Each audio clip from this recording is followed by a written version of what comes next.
Bismillahirrahmanirrahim. Inna a'tainaka al-kauthar fasalli li rabbika wanhar inna shaniyaka huwa al-abtar. Ne vërtet të dham ty shumë të mira o Muhammed, andaj ti falu dhe prej kurban për hir të Zotit tënd.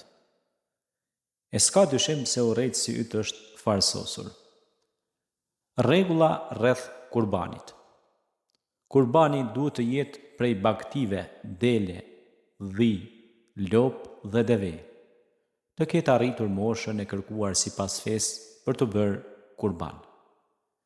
Delja të jetë 6 muajshe ose më shumë, dhia të jetë 1 vit ose më shumë, lopa të jetë 2 vite ose më shumë, deveja të jetë 5 vite ose më shumë. Të mos ketë të meta të cilat pengojnë që kafsha të jetë e vlefshme për kurban. Të mos jetë e semur, të mos jetë e çal, të mos jetë e verbër, të mos jetë e dobët, të mos jetë e shmendur.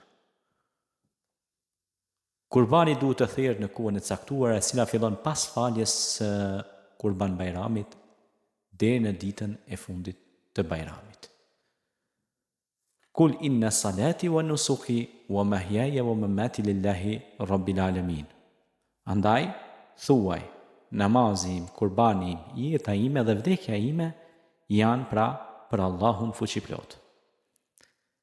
Allahu i shpërblen bamirësit, ata që bëjnë vepra të mira, andaj këtu i keni rregullat e kurbanit që duhet keni kujdes, edhe gjatë therrjes kur vendoset, kafsha nuk duhet me pa kafshën, mjeti i therrjes duhet jetë pra i mprehtë, duhet merret me butësi kafsha, drejtohet ka kibla, thuhet bismillah, Allahu ekber, dhe mishi shpërndahet për jetemet, të varfrit, nevojtarët, të semurët, për familjen, për kujshiu në afërm dhe të largëm, për farefisin, edhe për njerëzit që janë në vetmi, të vetmuar, për njerëzit për atë të cilët janë me kushte të rënda financiare, që edhe ata të kenë mundësi ta gëzojnë këtë festë të bekuar dhe të ndjehen të privilegjuar si besimtar.